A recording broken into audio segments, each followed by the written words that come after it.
My name is Eric Kondo, and I work for myself in real estate and small business. I live in Lexington with my wife and 3 kids. I am a paraplegic. I had a motorcycle accident when I was 19, and now I'm 54.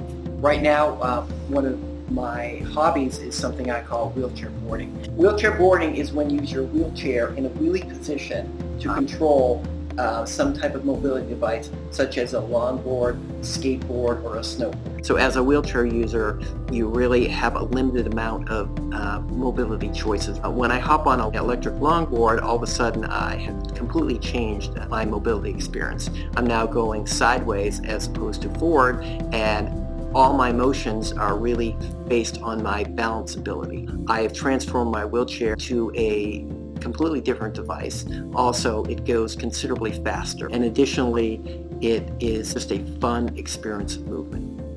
One of the difficulties that I'm having with longboarding right now is mounting the board. In order to mount it, you have to jump up on it. In order to jump up on it, you have to pop a wheelie and literally hop on it. In particular, the higher the board is, the more difficult it is to mount it. The main risk is really just not the inconvenience of not being able to get on it and lack of use, and then the other risk is the less likely but also possible risk of flipping your chair because you can't get onto the board properly. For the first prototype, we attached wooden planks to hinges. It made the board slightly easier for Erik to mount indoors, but in any other environment, he was concerned that most of the mounting action was from rolling instead of hopping, which he preferred. When rolling up a ramp, Erik must lean forward, shifting his momentum forward. If he loses traction, he is at risk of falling out of the chair. However, if he impacts the board through a hopping motion, his momentum is upwards rather than forwards, decreasing the risk of falling.